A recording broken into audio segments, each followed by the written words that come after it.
साधक हो श्री अमृत मंथनेश्वर कल्किदत्त मंदिर, शिरूर, घोडनदी, जिल्हा पुणे, महाराष्ट्र येथील पंडित चतुर्वेद सायंटिस्ट श्री वत्सवक्षा भगवंत परमहंस परिव्राजकाचार्य श्री काशी विश्वेश्वरानंद सरस्वती महाराज उर्फ कर्डिले यादवराजे यांच्या अमृतवाणीत श्री लिंग महापुराण अर्थात श्री रामलिंग महापुराण कथा रोज सायंकाळी 8 ते 8:30 या वेळेत अवश्य लाभ घेणे. वक्रतुंड महाकाय सूर्यकोटि समप्रभ निर्विघ्नं कुरु मे देव सर्वकार्येषु सर्वदा. ओम गुरु ब्रह्मा गुरु विष्णु गुरुदेव महेश्वरा गुरु साक्षात् परब्रह्म तस्मै श्री गुरवे नमः. ओम द्रां ओम सहस्रीशा विद्महे कल्किदत्ताय धीमहि तन्नो ब्रह्म प्रचोदयात्. ओम महालक्ष्मी विद्महे विष्णुपत्नी धीमहि तन्नो लक्ष्मी प्रचोदयात्. ओम पांडुरंगाय विद्महे वासुदेवाय धीमहि तन्नो विष्णु प्रचोदयात्. ओम रुक्मिणी देवी विद्महे महालक्ष्मी धीमहि तन्नो लक्ष्मी प्रचोदयात्. दज ऋषि विद्महे अनशक्ति धीमहि तन्नो ब्रह्म प्रचोदयात्. ओम शांताकारं भुजगशयनं पद्मनाभं सुरेशं ओम विश्वाधारं गगनसदृशं मेघवर्णं शुभांगनं ओम लक्ष्मीकान्तं कमलनयनं योगुरुध्यानगम्यं वन्दे विष्णुभवहारं सर्वलोकैकनाथं शान्तिं. ओम दत्त दत्त राम राम ओम दत्त दत्त राम राम ओम शिव शिव श्याम श्याम ओम शिव शिव श्याम श्याम.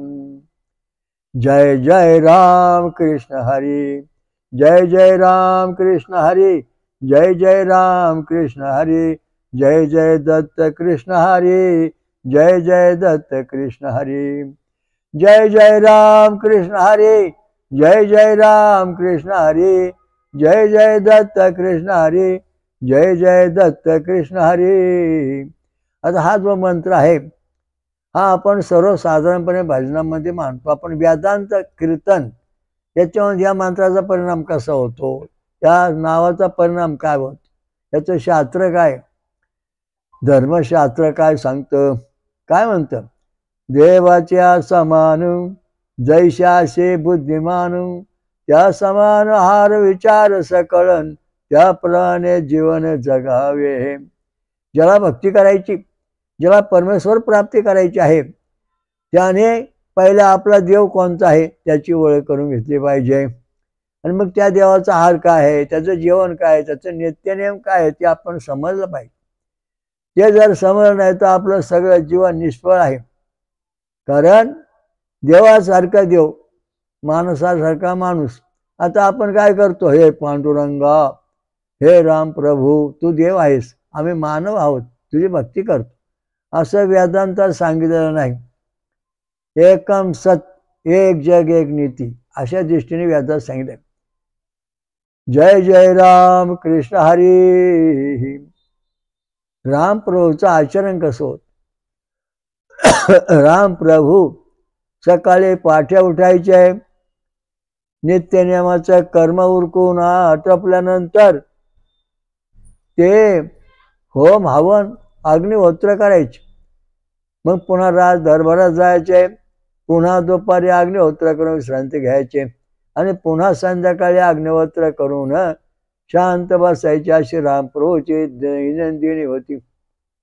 मग कृष्ण भगवान पण अशाच करीत होते का. कारण कृष्ण भगवंत जे होते ते सकाळी पहाटे उठायचे, नंतर अग्निहोत्र होम हवन करायचे, नंतर दुपारी होम हवन करायचे, सायंकाळी असे त्रिकाल पूजा करायची. गायत्री मंत्र जपायचे. सगळे गायत्री मंत्र आपण गुरुदेव महात्म्यात दिलेले आहेत.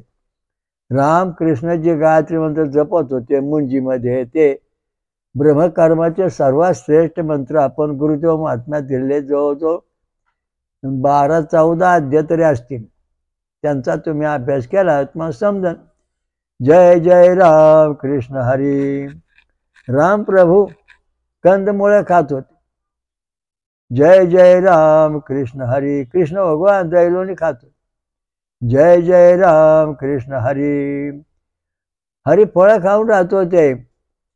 म्हणजे या ठिकाणी जो आहार आहे यांचा, त्याप्रमाणे आपला आहार पाहिजे. तसं आपण वागतो का? नाही. आपण गुलाबजामुन, पेढे, बर्फी आपले काय मजा आहे, देवाला मात्र उपाशी ठेवतो. एवढ्या दिंड्या चाललेल्या आहेत. पांडुरंग दिंडीत फिरले, रुक्मिणी फिरली. म्हणले देवा ह्या दिंडीमध्ये कुठंच दैलोनी दिसाना, चला शिरूर क्षेत्राला. कलकी दत्त मंदिरात आले. मला म्हणले महाराज आम्हाला लय भूक लागली. अहो म्हणजे दिंड्यात फिरला ना तुम्ही? हो दिंड्यात फिरलं पण दैलोनी नाही. आमचं खाद्य आम्हाला नाही, त्यामुळे आम्ही त्या दिंड्यामध्ये खाणारे खातीन, जगणारे जगतीन, आम्ही आमचं खातो. वेदांत साहित्य, वेदासारखं वागायचं.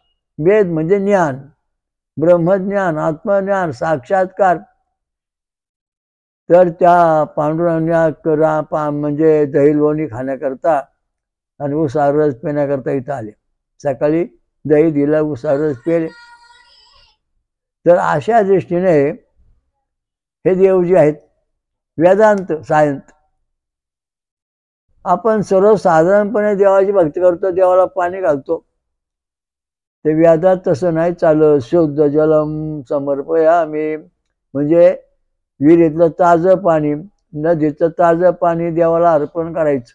हे ताजं शुद्ध जलम समर्पयामि.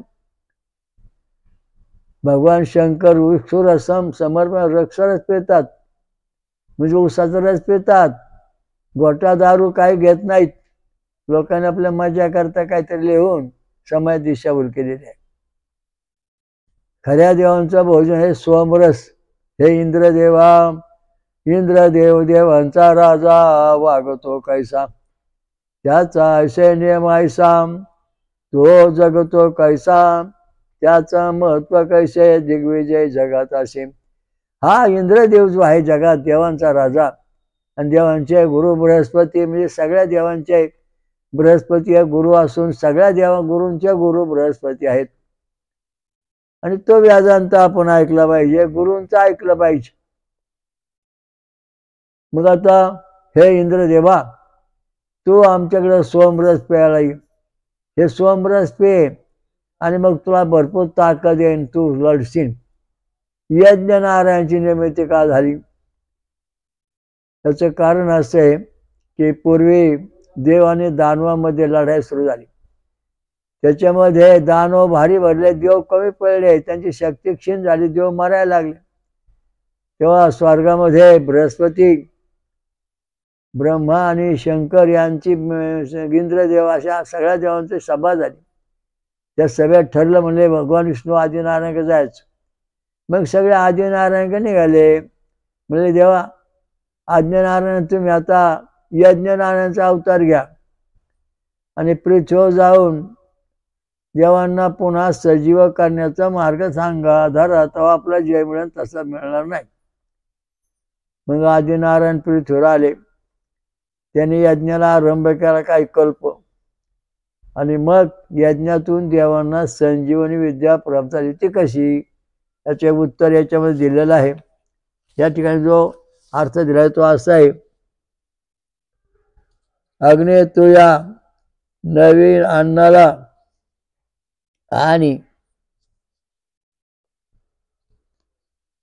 आणि गायचे छंदाला सुतीला सुती गाय सुती करून देवापर्यंत पोहोचव. बघा किती महत्व. हा वेदांत आहे. देवाकरता नामस्मरण करायचं, देवाची भक्ती करायची, हे साधं उदाहरण झालं. पण देवाला भोजन पोहोचवायचं कोण? यज्ञ नारायणाय नमो नमः. हा यज्ञ नारायण जो आहे त्याला 2 मुख आणि 7 जीभ आहेत. आणि तो देव जो आहे तो वेदांत साहित्य करतो, वेदांत कीर्तन करतो, वेदांताचं भक्ती करतो. हा देव आपण प्रसन्न करून घ्या, याची भक्ती करा, याचं नाव करा, स्तुती करा, याचं असं करा, याची भक्ती करा असं सांगितलं. यज्ञानं काय सांगितलं? नवीन अन्न. नवीन म्हणजे शुद्ध अन्न, चांगलं उत्तम, त्याला नवीन म्हणते. नवीन म्हणजे शुद्ध, चांगलं, कसदार. तुम्ही काय खाताय? बदाम खाताय, काजू खाताय, फळं खाताय, देवाला मात्र ती सडकी मडकी फळं देताय, हे चालत नाही. देवाला आपल्या श्रेष्ठ अन्नापेक्षा श्रेष्ठ होम हवन केलं पाहिजे, तेव्हा देव प्रसन्न होणार. तसा देव प्रसन्न. आकाशाच्या देवाकरता तुम्ही काय केले? हिंदूंनी काय केले सांगा ना? आकाशातल्या देवाकरता तुम्ही काय केले? स्वर्गातल्या देवाकरता तुम्ही काय केलंय का? काही केलं नाही. इथं काय लिहिलंय? हे अग्निदेवा, तू स्वर्गातल्या देवांना गायत्री मंत्राच्या स्तुतीने देवापर्यंत अन्न पोहोचव. गायत्री मंत्र जपल्याशिवाय देवापर्यंत हवन जात नाही, अन्न पोहोचत नाही, देवांना नैवेद्य मिळत नाही. म्हणून आपल्या धर्मातले स्वर्गातले देव सगळे उपाशी, पृथ्वीवरचे सगळे तुपाशी. याचं कारण भूत्यान मार्ग. त्याच्यामध्ये दारू, गांजा, अफवा, मांस हे सगळे चेडे गोटे या मार्गात बसले. यांना देवयान मार्ग नाही. पितृयान मार्ग, वरण भात आमटे, गुलाबजामू, पेढे, बर्फी, बुंदी हे सगळं खाणारे जे भक्त आहेत ते पितृयान मार्गातले, त्यांना स्वर्गात जागा नाही. मग स्वर्गात जागा कोणला? स्वर्गात जागा कोणला? फळ खाऊन दूध प्यायची राहणार. हे कशात परावा आहे? हा परावा कुठं आहे? ऐका, भागवत पुराण अध्याय 12 खंड 2 अध्यायात 22व्या श्लोकात सांगितले. काय सांगितलेलं आहे? काय सांगितलं? वासुदेवे भगवते सत्वमूर्ती स्थिते. ज्याचं हृदय सात्विक आहे त्याच्याच हृदयात फक्त परमेश्वराचं वास्तव आहे, बाकीचे कोणाच्या वास्तव्याने सगळे डबडी आहे, डबडी. आता हे सगळ्या डबडी माणसं आहेत. मांस खाण्याचा, चेड्यापाड्याची भक्ती करणारे, पितराची भक्ती, हे डबडी. यांच्या शरीरात देव परमेश्वर वास्तव्य करीत नाही, येत पण नाही. हा वेदांतीचा सुरू होतो. कारण आपल्या शरीरामध्ये परमात्मा निर्माण झाला पाहिजे, तेव्हा आपलं कल्याण होणार. तुमच्या घरामध्ये दिवे लावले बरं का, लाईट लावली, तुम्हाला तो उजेड पडन. घरात कुठं उजेड आहे? बाहेर पडलाय. घरात उजेड आला पाहिजे. घरात जेव्हा लाईट येईल तेव्हा घरातला प्रकाश दिसन, घरातल्या वस्तू दिसतील. हा वेदांत आहे. वासुदेव हृदय स्थिते. जो परमेश्वर आहे, परमात्मा, तो प्रत्यक्ष आपल्या हृदयात आल्यानंतर उजेड पडतो. घरात दिवा लावल्यानंतर उजेड पडतो. तसा परमात्मा जो आपल्या हृदयात येईल, हा खरा वेदांत आहे. तो मिळवण्याकरता आपल्याला तपश्चर्या केली पाहिजे, भगवंताला मिळवलं पाहिजे. ते कसं मिळवायचं हा महत्त्वाचा मुद्दा आहे. कारण तो जर आपल्याला मिळवता आला नाही तर आपण काहीच करू शकत नाही. कारण राम कृष्ण यांची दिनचर्या आपण पाहिली. त्रिकाळ पूजा अर्चा होम हवन करीत होते. ग्रंथ वाचून पाहा, मग कळन तुम्हाला. तर अशा दृष्टीने राम प्रभू, आता कृष्ण भगवंताला रुक्मिणी म्हणली, जेव्हा आपल्या देवावतारिक संतती झाली पाहिजे, कधी वंश नष्ट चालणार पाहिजे, असं पाहिजे. तेव्हा भगवान कृष्ण म्हणाले, मी आता कैलास पर्वतावर जातो आणि त्या ठिकाणी 12 वर्ष तप करून येतो, मग आपला देवावतारिक संतती होईल. मग भगवान कृष्ण कुठे गेले? कैलास पर्वतावर. तिथं होम हवन सुरू केलं. ओम भुवं भुवावं स्वावं महावं जनावं तपावं सत्यम ओम तत्सवितुर्वरेण्यं भर्गो देवस्य धीमहि धियो यो नः प्रचोदयात्. ही गायत्री मंत्र जपायला सुरुवात केली. कारण ह्या ग्रंथात काय सांगितलंय? हे अग्निदेवा, तू नवीन अन्न बरोबर घेऊन गायत्री छंदाने, तुझ्या स्तुतीने सर्व देवांना अन्न पोचव. म्हणजे देवांना अन्न पोचव. गायत्री मंत्राशिवाय देवांना होम हवन पोचत नाही. कुठल्याही मंत्राने देव तुमचं होम हवन घेत नाहीत. शास्त्र असं आहे. म्हणून तुम्हाला गायत्री मंत्र आला पाहिजे. नैवेद्य दाखवताना, हा वेदांत आहे. मग आता यज्ञनारायणाचा प्रेम महाराज मला भरपूर हवन द्या, मी सगळ्या देवांना तुमचं हवन पोहोचवतो आणि मग सगळ्या देव तुम्हाला प्रसन्न होते. म्हणलं खरं? हो म्हणजे खरं आहे. मग आम्ही आपले भक्त मंडळीत येणारे आणि आपण या सगळ्या मिळून होम हवनचा कार्यक्रम द्वारा सुरू केला 1945 साली. आता किती वर्ष झाली बघा, 80 वर्ष झाली जवळजवळ. तर तो यज्ञनारायण सुरू झाल्यानंतर त्याच्यामध्ये यांनी भाविका मंडळींनी भरपूर मदत केल्यामुळं हो भरपूर हवन सोडलं, यज्ञनारायण मंत्र म्हटलो आणि मग हे सगळे होम हवन भगवंत परमेश्वरा जाऊन पोहोचलं. सगळ्या देव लोकांना का अंतरिक्ष स्वर्ग सगळ्या देवांना अन्न ते पोचवलं यज्ञनारायण. मग सगळ्या देव खुश झाले आणि पृथ्वीवर आले. कुठं यज्ञ चाललाय, दररोज आपलं अन्न येतंय. मागच्या महिन्यामध्ये इंद्रदेव आणि बृहस्पती देववरून आले. देवांचा राजा इंद्रदेव आणि देवांचे गुरु बृहस्पती म्हणले तुम्ही यज्ञिक बसले काय महाराज? तर म्हणलं बसलोय. आता तुम्ही जे यज्ञामध्ये जे होम हवन करताय ते आम्हाला 30 दिवसांनी मिळत होतं, पण आम्हाला आता खूप भूक लागलेली असल्यामुळं आम्ही आता या ठिकाणी तुमच्या यज्ञाजवळ येऊन राहणार आहेत, आलो आहोत. म्हणजे आम्हाला आता या ठिकाणी फक्त 2-3 सेकंदामध्ये होम हवन मिळणं. अशा दृष्टीने हे देवलोक होम हवनातनं अन्न ग्रहण करतात, सोमरस पितात, अमृत पितात आणि आपलं पृथ्वीच्या देवांना पितर तत्वाचं जेवण देतो. नंतर भूत्यान मार्गात देतो, देव मार्गात जेवण देतच नाही. त्यामुळे आपण भिकारी दरिद्री आणि आपलं काय वाटो झालेलं पाहतो. रोज घरात बोंबा बोंब, चांगलं काहीच नाही. कारण का? तुम्ही पाळली भूत, माणसं बनली भूत, तुम्ही केला पितर उपासना, घरात कायम झगडा. कारण पितरांना शांतीच नाही. 10 रुपये गांजा वड विकून, बिडी वड चिकून, हे वड हे सगळे पित्रच. देवांची साधना कोणी केली का? नाही. एवढ्या दिंड्या निघाल्या, फळं खाऊन दूध पण कोणची दिंडी निघाली मला दाखवून द्या. एक काही दिंडी आजपर्यंत निघाली नाही. आमची नाशिकवरून पुरी दिंडी यायची, आता पण येते. गुरुपौर्णिमेला दत्त जयंतीला तर तिथून ते लोक फळं खाऊन दूध पिऊन उपास धरून येत असत. येतात कधी. तर सांगायचा मुद्दा असा आहे की देव लोकांचं जे भोजन आहे किंवा त्यांची सवय आहे त्या आपण अंगीकारल्या पाहिजे. अला माझा वडील असा होता, कुस्त्या खेळतो कुस्त्या, मग मी कुस्त्या खेळ. अरे माझा वडील काय गांजा पितो, मी गांजा पी. अरे माझा आई वडील ना, वडील म्हणजे 10 रुपये मी 10 रुपयानं. ही जी तुमची परंपरा आहे ही दूषित परंपरा. तसं देव लोक काय घेतात, फळं खाऊन दूध पितो, मी पण दूध पाहून तो वर्षा लेवलला आला.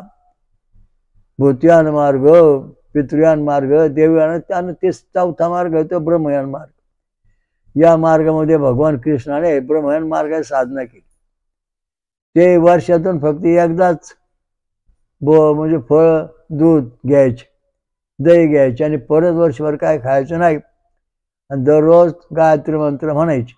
तेव्हा भगवान परमात्मा भगवान शंकर पण म्हणजे आधी नारायणा तू देव असून तुला तपस्याची काय गरज आहे? म्हणले देवा नाही, तुमचा आशीर्वाद मिळाला पाहिजे तेव्हा चिरंजीव संतती होईल, तेव्हा आमची संतती वंश टिकन. अनेक शाप अनेक तळताट याच्यातून आम्ही वाचू. मग भगवान शंकराने यादुवंशाला म्हणजे कृष्णाला आशीर्वाद दिला की तुमचा वंश कायम टिकन. अशा दृष्टीने हा वेदांत सुरू होतो. कारण महान कठीण तपश्चर्या करून साधना केल्यानंतर तो वेदांत सुरू होतो. फळं खाऊन दूध पिऊन साधना केल्यावर तो वेदांत सुरू होतो. नंतर हा मंगळ खाऊन पितृयान मारून जेवल्यानंतर हा वेदांत. हे पुराणोक्त पण होत नाही.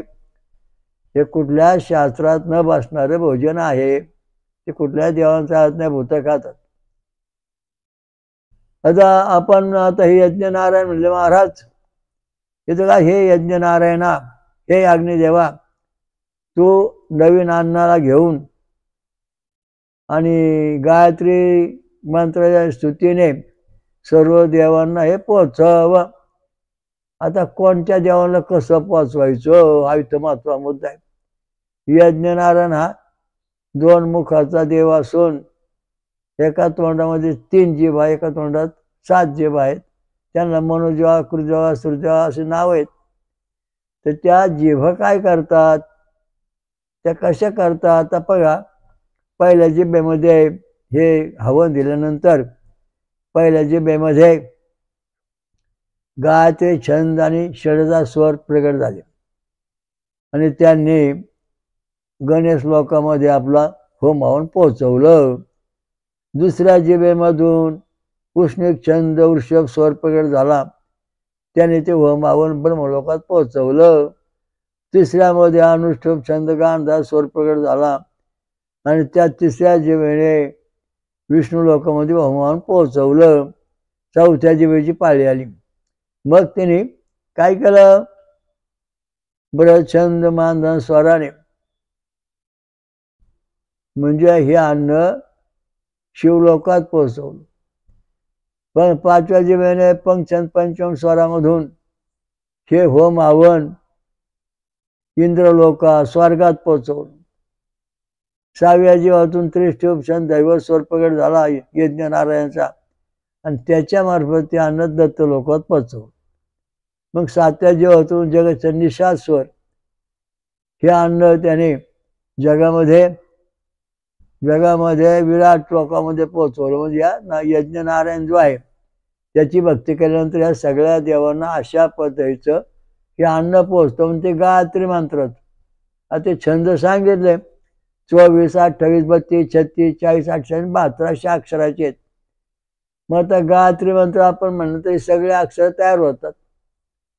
ओम तत्सवितुर्वरेण्यं भर्गो देवस्य धीमहि धियो यो नः प्रचोदयात्. 3 वेळा मंत्र म्हणलं का 72 अक्षर आणि 72 अक्षर तयार झाली की जगती छंदिसा स्वर तयार होत. आणि मग हे जे आपण हवन दिलेलं आहे ते मूळ देव जो परमात्मा आहे, ओम सहस्रीशा, ओम सहस्रीशा पुरुषः सहस्राक्षा सहस्रपात संवृत्त्या दशांगुलम, ह्या देवाला पोचतो. मूळ परमेश्वर जो आहे त्याला होम हवनातून हे सगळं अन्न पोचतं. सगळे देव अन्नरूप वायुरूप म्हणजे प्रकाशरूप आणि वायुरूप अन्न ग्रहण करतात. आणि पृथ्वीवरचे ज्यांना आपण देव मानतो त्यांना आमटे भात वरण गुलाबजांबू पेढे पितृ जेवाचे जेवण आणि मांसाहार दारू गांजा भूक हे भूतियान मार्गांचे चेहऱ्या गोट्यांचे जेवण. म्हणजे या पृथ्वीवर आपण हे 2च देव फक्त पाहिलेत, वेदांताकडे गेलोच नाही. पोट भरून देव भरले आपण घरी आणि त्यामुळे आपलं वाटोळ झालं, चांगलं कोणाचा विकास झालाच नाही. मोठा मानव जगात झाला नाही होणार नाही, कारण का तुमची डोकी इथं गुंतलेली आहेत. फळ खा, दूध प्या, देवलोकात या. आणि इथं राहायचं असं ते पितृयान मार्ग भूतियान मार्ग याच्या वागण्यानेच राहा, वर स्वर्गात जागा नाही असं इंद्रदेवाने स्पष्ट सांगितलं. इंद्रदेव आले होम हवनाच्या पत्त्यावर बसले कल्की दत्त मंदिरात, म्हणलं आम्ही इथंच मुक्काम करणार आहोत. आणि मग खाली होम हवन चाललं की इंद्रदेव हे होम हवन घेतात. आता रोज चालणार आहेत आणि त्या हजारो पिढ्या इथं राहणार आहेत दररोज जगाचं कल्याण करण्याकरता. त्याचं कारण हे देवांचा राजा इंद्रदेव, त्याच्या आज्ञेशिवाय कुठला देव कार्य करीत नाही. देवांचे गुरु बृहस्पती यांच्या आज्ञेशिवाय कुठला गुरु मार्गातली ताकद चालत नाही. तुम्ही किती ज्ञानी बनलात पण बृहस्पतीने जर ते मान्य केलं नाही तर तुम्हाला स्वर्गात तुमचं ज्ञान गुरु मार्गाचं फेल होत नाही. भरपूर लिखाणं केले, भरपूर तत्वज्ञान सांगितलं पण होत नाही. कारण काय ठिकाणी काय सांगितलं की गायत्री मंत्र छंद गायत्री छंद षडजा स्वर या मंत्राने अन्न ग्रहण कराय म्हणायचं यज्ञात आणि तो अग्निनारायण ह्या 7 देवेतून 7 लोकांना देतो. ओम दत्त दत्त राम राम, ओम दत्त दत्त राम राम, ओम शिव शिव श्याम श्याम, ओम शिव शिव श्याम श्याम. मग आपल्या म्हणून काय फायदा आहे, यज्ञ नारायणाची पूजा करून आपला काय फायदा आहे. आपला सर्वात जास्त फायदा आहे देवलोकापेक्षाही. तसं आपण यज्ञाजवळ बसणार, यज्ञात ते होतरू होता अशी त्यांच्या पदव्या आहेत. तर या ठिकाणी यज्ञामध्ये आपण जेव्हा हवन करतो, ओम भूम भुवा ओम स्वाहा ओम महा ओम जना ओम तपा ओम सत्यम ओम तत्सवितुर्वरेण्यं भर्गो देवस्य धीमहि धियो यो नः प्रचोदयात् स्वाहा दत्तमिदं नमः. हा वैश्वानर नावाचा अग्नी आपल्या शरीरात आहे आणि त्या दृष्टीने हे हवन केलं जातं. वैश्वानर म्हणजे आत्मा. तर हे हवन केलं जातं त्यावेळेस आपल्याला त्याचा फायदा काय होतो बघा. आता आपण म्हणलो आता गायत्री मंत्र, ओम गायत्री मंत्र षडजा स्वर काय म्हणलो, ओम तत्सवितुर्वरेण्यं भर्गो देवस्य धीमहि धियो यो नः प्रचोदयात् ओम एकदन्ताय विद्महे वक्रतुंडाय धीमहि तन्नो दन्ती प्रचोदयात्. असं म्हटल्यानंतर आपलं जे मूलाधार चक्र आहे ते विकसित होतं, म्हणजे उमलतं आणि त्याच्यामध्ये जाऊन गणपती बसतात. ते बीज ज्ञान तत्वज्ञान तिथं बसतं, प्रगट झाले म्हणजे आपलं मूलाधार चक्र पक्क झालं. मग पुढं सहस, मग पुढं चतुर्मुखा विद्महे अंसरूढाय धीमहि तन्नो ब्रह्म प्रचोदयात्. हे गायत्री मंत्र म्हणलो, होम हवन केलं म्हणजे ब्रह्मदेवाचं जे आपलं स्वाधिष्ठान चक्र आहे ते शरीरातलं जागं झालं आणि त्या ठिकाणी त्याच्यामध्ये जेव्हा ब्रह्मदेव बसले ती बीज तयार झाली. नंतर पुढं आपण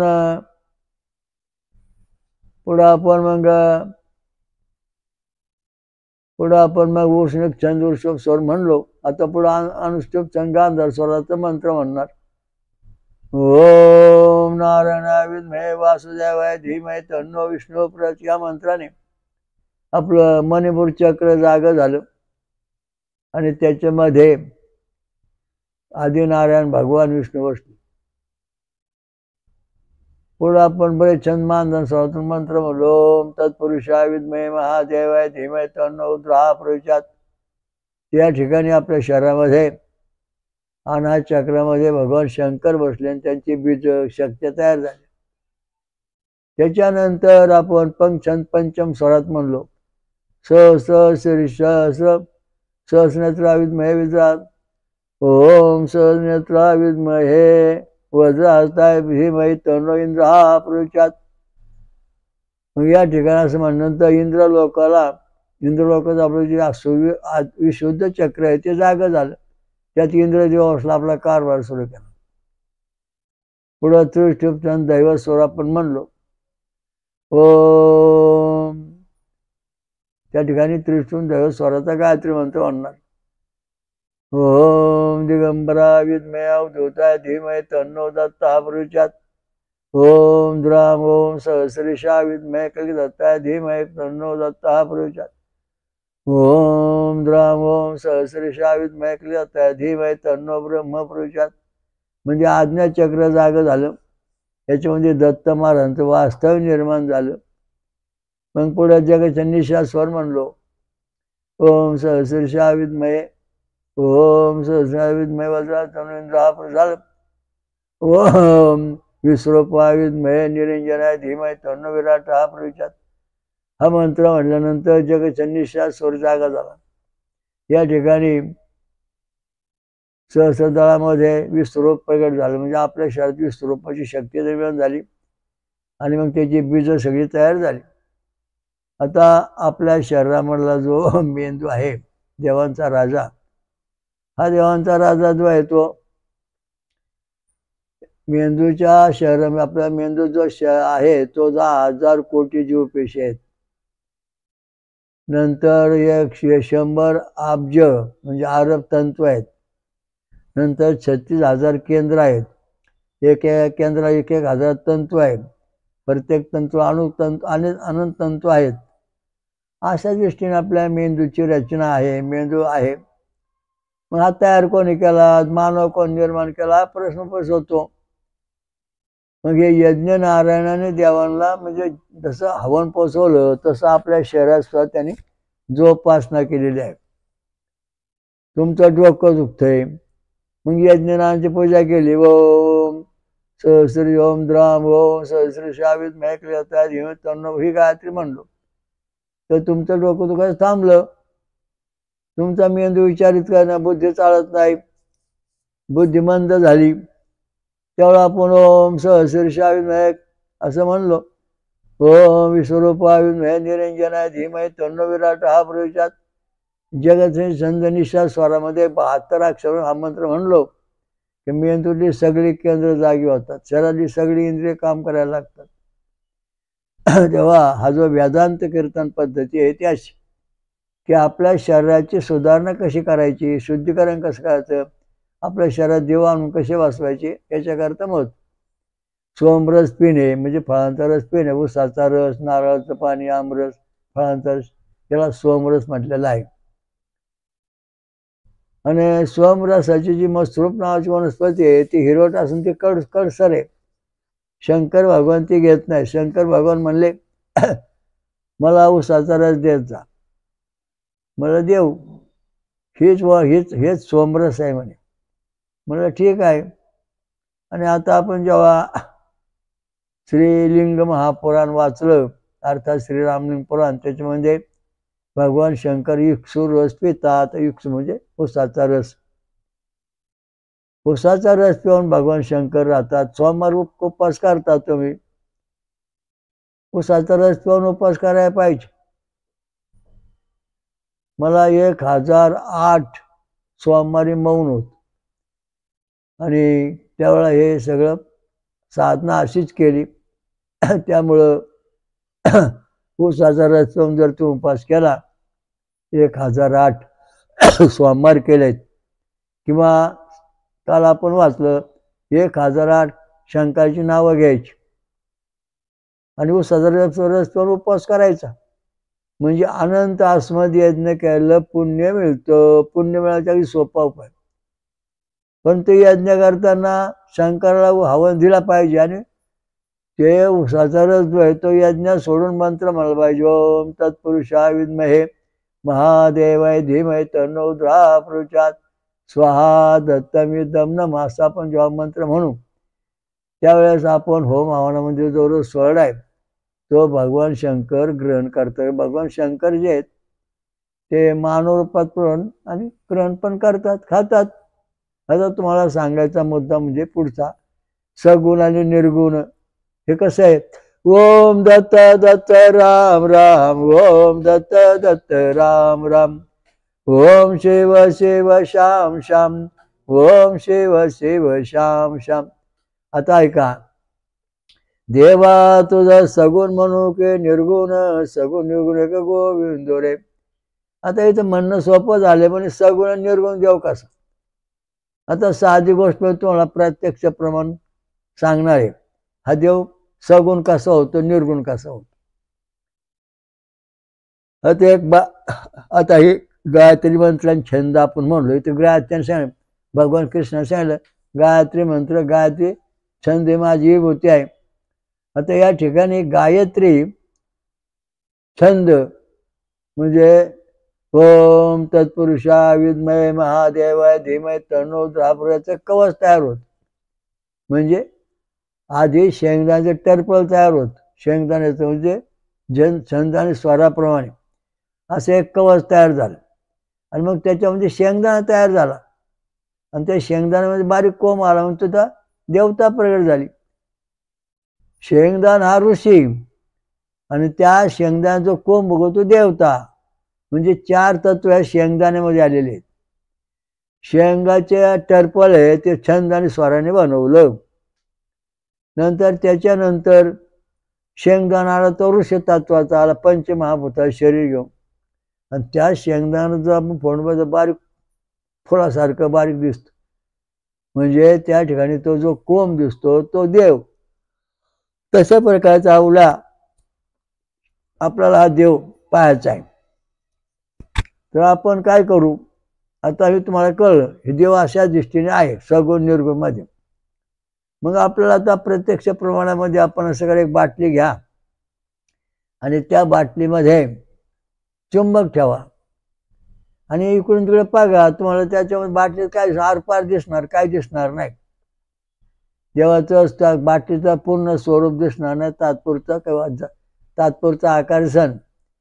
पण तीच बाटली तुम्ही याच्यात लोखंडाच्या किसमध्ये बुडवा आणि वर काढा, तर त्या ठिकाणी सगळ्या बाटलीवरती पूर्णपणे लोखंडाचा किस जमा झालेला असतो.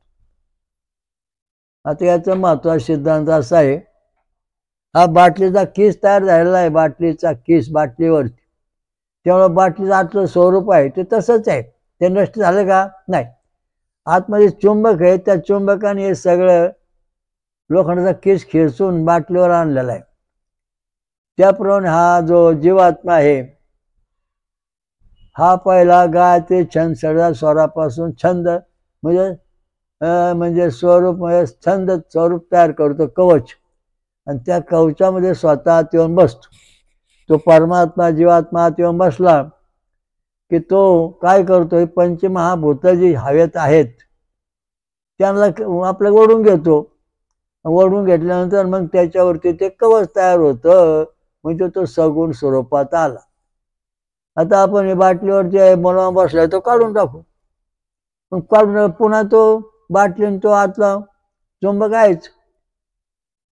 तसं आपण शेंगदाणे टरपळ का झालं ते टरपळ काढून टाकलं, मग शेंगदाण्याला कोंब आहेच. तशा प्रकारचा हा देव सगुण निर्गुणामध्ये आपल्या समोर आहे. जेव्हा आपण होम हवन करू तेव्हा हा जो निर्गुण निराकार देव आहे, गायत्री छंदातून मंत्र का म्हणायचा, तर त्याला त्या शेंगदाण्याचं कवच तयार झालं पाहिजे. आणि ते कवच तयार झाल्यानंतर हा जो देव आहे आतला, तो तिथे येऊन आतपासून आहे त्या कवचामध्ये, आणि त्याला बाहेरून मंत्र म्हणल्यानंतर ते जे आपण पाठवू हवन, ते संपूर्ण त्या शरीराभोवती पसरणार, त्या जे लागेल ते घेणार, आणि ते घेतल्यानंतर मग तो देव आपला भेटणार, साक्षात्कार दिसणार, सगुण रूपात फिरणार. एकनाथ माणसाकडे असा देव फिरला. निर्गुण निराकार देवाने आपल्या शरीराभोवती पंचमहाभूत गोळा केली, आपलं शरीर बनवलं, पुन्हा दिव्य दृष्टीने राहिले, पुन्हा शरीर सोडून दिलं का झालं पुन्हा निर्गुण निराकार. जनाबाईला, नामदेवांना, असे अनेक संतांना देव भेटलेले आहेत सगुण रूपात. आपल्या पण देव सगुण रूपात भेटू शकतात.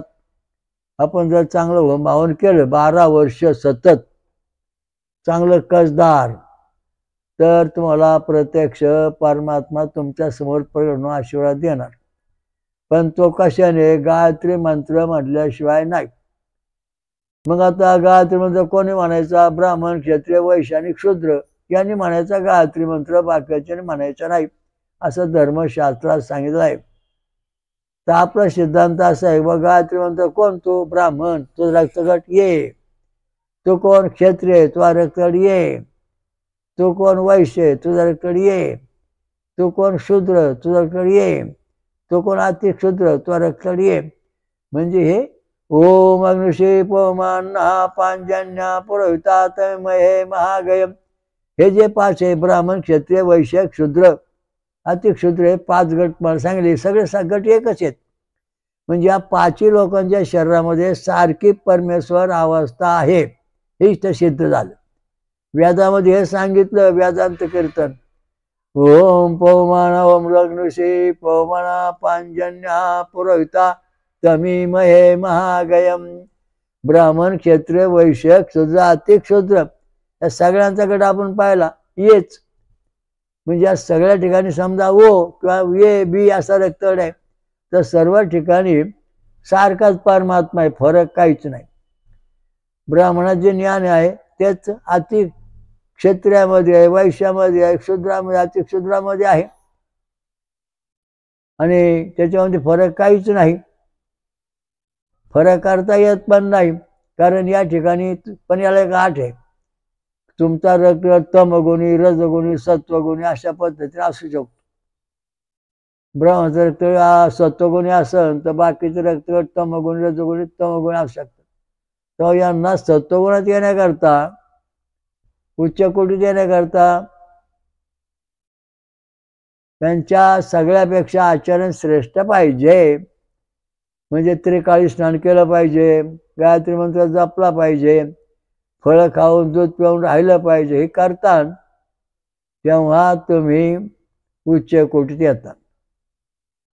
लोपामुद्रा अगरबत्तीची मंडळी तिचा हा नियम होता. म्हणून स्त्रियांनी ती स्त्रियामध्ये वेदांत स्त्री झाली. वेदांत वेदाची लोपामुद्रा, उर्वशी, आरळा. तर अशा दृष्टीने काय ना, वांगम भरुणी देवी, वांगम भरुणी, हे सगळे जे आहेत स्त्रिया वेदामध्ये, त्यांना सुद्धा हा मंत्र जपण्याचा अधिकार आहे. वेद सांगतो. वेद आपला धर्माचे ग्रंथ आहेत. हा वेदांत कीर्तन, सगळ्यांना समान हक्क अधिकार, उच्च नीच भेद नाही कोणीच. हा खालचा तो वरचा. चांगलं आचरण केलं तर मोठा. काही समाजामध्ये पूर्वीच्या ऋषीमुनीमध्ये काही आदिवासी समाजाचे ऋषी आहेत, त्यांची पण नाव आहेत. आदिवासी समाजातले माणसं ते ऋषी बनले. फळ आहार करून, दूध पिऊन आणि तपश्चर्या करून मोठ्या पदावर चढले. त्यांना त्या सिद्धी प्राप्त झाली.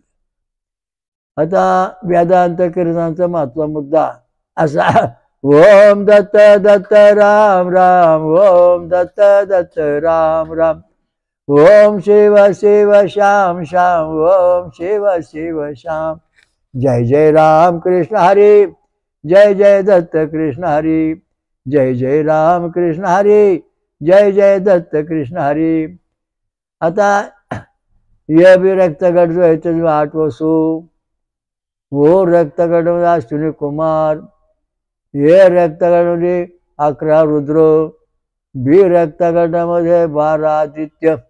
अशा दृष्टीने आपल्या रक्तगटामध्ये कुठली दैवी शक्ती, ऐकून घ्या, बडबड करू नका. स्त्री पुरुषांच्या रक्तगटामध्ये कोणची दैवी शक्ती हे जर तुम्हाला कळलं नाही तर तुमचा वेदांत फेल जाणार आहे. तुम्हाला आयुष्यात सुख शांती मिळणार नाही. तुमचा जसा ए फॅक्टर म्हणजे ए रक्तगट, ए बी फॅक्टर म्हणजे बी रक्तगट, बी फॅक्टर म्हणजे बी रक्तगट, ए फॅक्टर म्हणजे ए रक्तगट, ए बी म्हणजे ए बी फॅक्टर म्हणजे बी रक्तगट, ए बी गट, आणि फॅक्टरने तो रक्त. अशा दृष्टीने या ठिकाणी सांगितलं आहे. आता या ठिकाणी फॅक्टर म्हणून आता हे प्रश्न विज्ञानामध्ये, आता आपण या ठिकाणी कोणती दैवी शक्ती आहे ए बी फॅक्टरमध्ये म्हणजे एक रक्तामध्ये 8 वसू म्हणजे अष्टविनायक, 8 गणपती जे आहेत ती ए बी रक्तगटामध्ये त्यांची जीवनशक्ती आहे. व रक्तामध्ये अश्विनी कुमार आहेत दोघं, विष्णू तत्वाची त्यांच्यात ती शक्ती आहे. ये रक्तगटामध्ये 11 रुद्र म्हणजे 11 रुद्र आहेत, ती शक्ती हे रक्तगटामध्ये आहे. आणि बी रक्तगट आहे त्याच्यामध्ये 12 आदित्य म्हणजे 12 सूर्यांची शक्ती आहे. अशा दृष्टीने प्रत्येक रक्तगटामध्ये वेगवेगळ्या प्रकारच्या शक्त्या आहेत. हे वेदांत सिद्धांत. मग याच्यामध्ये ये बी रक्तगट व रक्तगटात चालत नाही, कारण याच्यामध्ये 8 वसू आहेत, 8 अष्टविनायक याच्यामध्ये अश्विनी कुमार, ते एकमेकांचा पटत नाही. ये बी रक्तगट आणि याला द्यायचा तर त्या ठिकाणी 11 रुद्र आहेत, 8 विनायक आहेत, एकमेकांना पटत नाही. बी रक्तगट ये बी रक्तगट द्यायचं पटत नाही, कारण तिथं 12 आदित्य, अष्टविनायक आहे. अशा दृष्टीने आपल्या शरीरामध्ये जन्मताच दैवी शक्ती आहे. तुम्ही जन्माला येण्यापूर्वीच दैवी शक्ती आहे. तुम्ही जन्म आल्यानंतर तुमच्याकडे ही शक्ती आहे, आणि तुम्ही शरीर वाढल्यानंतर पण ही शक्ती आहे. जसं त्या बाटलीमध्ये आपण चुंबक ठेवलं, जसं त्या शेंगदाण्याच्या टरफळामध्ये छंद आणि स्वर आहे, त्याच्यामध्ये दैवी शक्ती आहे, जीव आहे. त्याप्रमाणे आपल्या शरीरामध्ये जो आत्मा आहे तो निर्गुण निराकार जसा आहे तसा आहे. त्याच्यावर मोलामा चढला की आपण मानरूपात आलो, हा मोलामा काढून आपण देवरूपाचा म्हणून देवरूपात आलो. म्हणजे अशा दृष्टीने आपला जो मूळ आत्मा आहे, जीवात्मा आहे, तो स्वर्गातून पृथ्वीवर, पृथ्वीतून स्वर्गावर जातो, तो नष्ट होत नाही, तो अमर आहे. तर त्याच्याकरता ह्या देवांना यज्ञातून गायत्री मंत्र छंदाने होम वाहून द्यायचं, हा वेदांत सिद्धांत. तो भाकरी केल्याने येऊन ठेवल्या, देव खाणार नाही. देवांचं खाणं जे आहे ते मंत्र म्हणावं लागतं. ओम भू ओम भुहा ओम स्वा ओम महा ओम जना ओम तपा ओम सत्यम ओम तत्सवितुर्वरेण्यं भर्गो देवस्य धीमहि धियो यो नः प्रचोदयात् स्वाहा दत्तम इदं नमः. असा पूर्ण मंत्र म्हणून तेव्हा तुम्ही ज्या देवाची भक्ती करताय त्या देवाला हा नैवेद्य पोचतो. समजा उदाहरणार्थ आपण शंकराची भक्ती करते, ओम तत्पुरुषाय विद्महे महादेवाय धीमहि तन्नो रुद्रः प्रचोदयात् स्वाहा तत्सवितुर्वरेण्यं नमः असं म्हणून जेव्हा आपण त्या होम हवन करू किंवा सोमरस सोडू तेव्हा सोमरसाचं अग्निरूपांतर वायूमध्ये होत आणि ते देव ग्रहण करतात. यज्ञामधून अमृत प्रगट होतं. आम्ही त्याचा प्रयोग केलेला आहे. 2-3 भांडी अशी तुट्यात ठेवली आणि यज्ञामध्ये तूप सोडलं, होम हवन केलं, तर ताशी 1 ग्रॅम त्याच्यामध्ये पाण्यात द्रव प्रगाळात प्रयोगशाळेत तपासून पाहिला. तर त्या प्रयोगशाळेतल्या तज्ज्ञांनी सांगितलं याच्यात जे पाणी तयार झाले हे दैवी पाणी, आपल्या पृथ्वीवरचं पाणी नाही, तर याच्यात जे गुणधर्म आहेत ते औषधी गुणधर्म आहेत.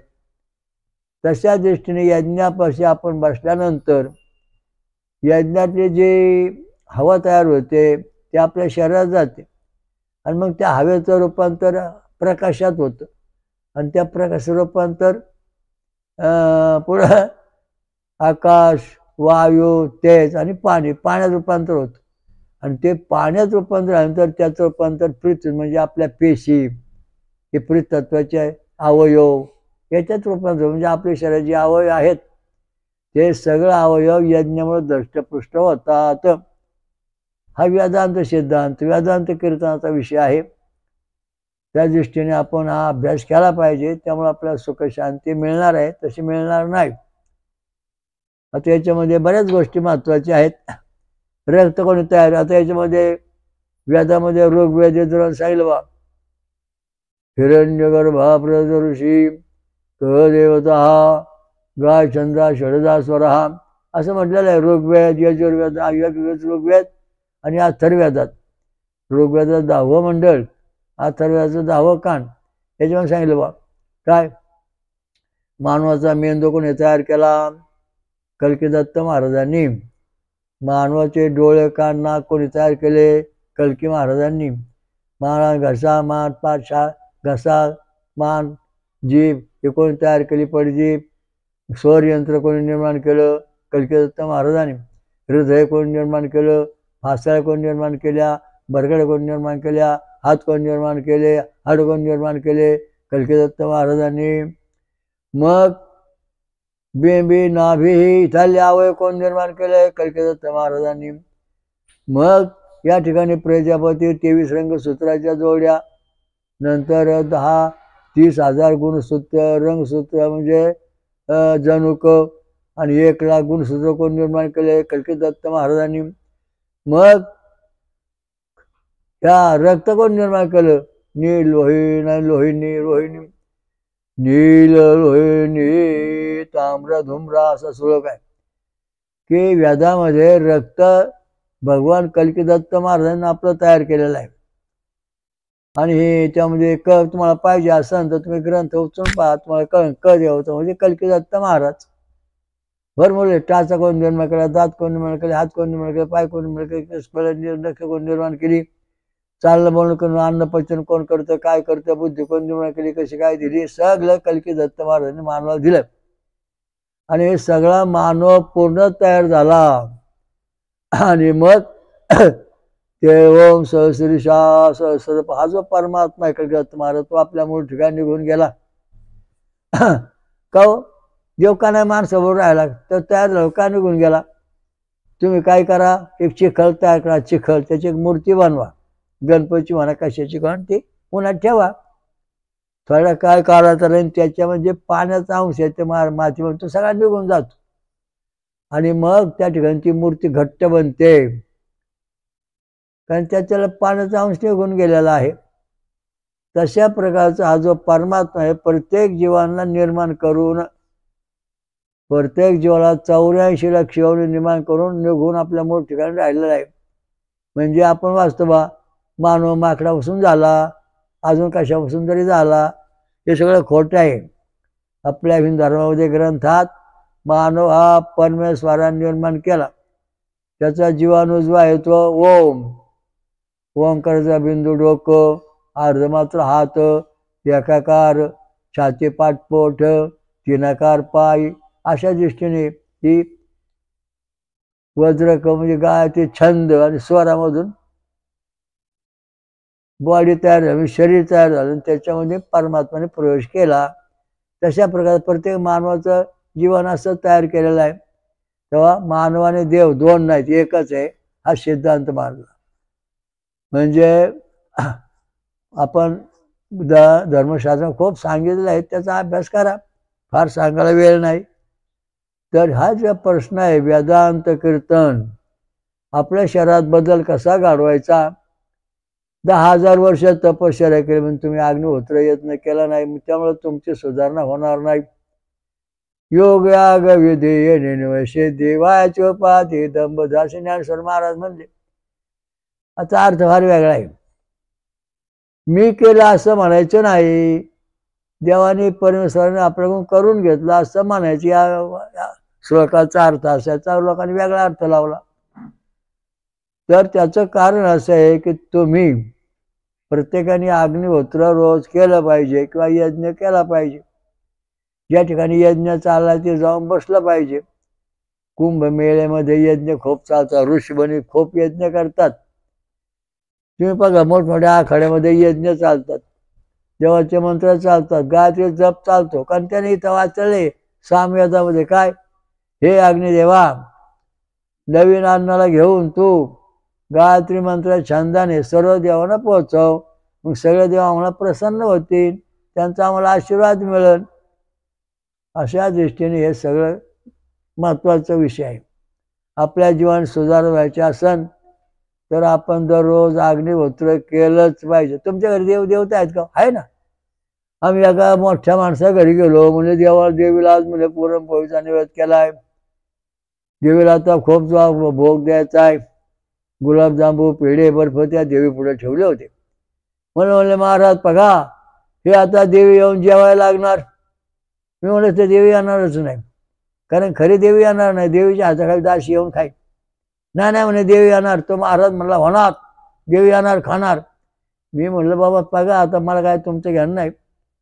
मग त्या मालकाला म्हणलं इकडे होम आवर कर, बघू आता कुठं कोण येते बघू. त्याने त्या देवीच्या दुसऱ्या बाजूला होम आवर केलं, सुरू केलं. 2 ब्राह्मण बसवले, मंत्र म्हणा. ते म्हणू लागले, ओम महालक्ष्मीचं विद्महे विष्णुपत्नी धीमहि तन्नो लक्ष्मी प्रस्वाहा दत्तमिदं नमः. इथं 2 माणसं ब्राह्मण बसले, तेच असेच मंत्र म्हणायचे, ओम महालक्ष्मीचे विद्महे विष्णुपत्नी धीमहि तन्नो लक्ष्मी प्रस्वाहा. बस एवढं म्हणलं. इकडचं म्हणजे स्वाहा दत्तमिदं नमः. हे 2 जण असे म्हणत होते, हे असे म्हणत होते. थोड्या वेळामध्ये दिव्य दृष्टी असणारी ते 100 माणसं जमली हो, साधू. मग त्या ठिकाणी वेदांत कीर्तनाचं भाषण सुरू झालं. मग थोड्या वेळाने पाहिलं तर हे जिथं होम होऊन चालू ते स्वतः आदिमाया शक्ती महालक्ष्मी येऊन बसली चतुर्भुज स्वरूपात दिव्य रूपामध्ये, आणि मग ते हवन घेत होते. आणि या ठिकाणी एक बाई पातळ नेसून बसली होती, आणि ती त्या मंत्र म्हणणाऱ्याच्या पुढे नेवद्या पुढे बसली, तो वास घेत. म्हणजे ही देवीची दासी म्हणा किंवा काय तिसरं काहीतरी आलं. म्हणजे आपल्या घरात आपण जे नैवेद्य दाखवतो ते सुद्धा चुकीचं आहे. स्वर्गातल्या देवांना नैवेद्य होम हवनाचे, पृथ्वीवरच्या देवांना होम नैवेद्य वरण भात आमटीचे, भूतांना वाकडं तिकडं. अशा दृष्टीने सगळं वातावरण चाललेलं आहे. तुम्हाला कुठं जायचं ठरवा, का आपल्या उच्चवर चकवा देवला स्वर्गात जायचं असेल तर होम हवन करा, आणि पृथ्वीवर यायचं असेल आमटी भात खाऊन राहा. आता काही भागवता सांगू. ओम श्री स्वयंभू अमृतमंथन कलिदत्त महाराज की जय. स्वयंभू महापंचसागरेश्वरी महादुर्गा महाशाकंभरी माता की जय. ब्रह्म ऋषी अतृषी महाराज की जय. महासती अनुसाय माता की जय. सर्व देव देवतां की जय. साधु संतन की जय. धर्म की जय हो, धर्म की जय. हरिओम दत्त. ओम शांती शांती शांती. सर्व साधकांनी महाराजांच्या या वेदमंत्र आणि रक्तगट संशोधनाचा प्रचार करावा. VBK ट्रस्टची योजना बेकारी संपविणे, वेदमंत्र आणि रक्तगट प्रचार करा. समाजाकडून मदत होते. जगभर घरोघरी प्रचार करा. अधिक माहितीसाठी पुढील पत्त्यावर भेट देणे किंवा संपर्क साधणे. VBK ट्रस्टचे स्वयंभू विश्वराजा श्री अमृतमंथनेश्वर कल्किदत्त मंदिर, पाषाणवाडी, शिरूर, घोड नदी, जिल्हा पुणे, महाराष्ट्र. हरिओम दत्त.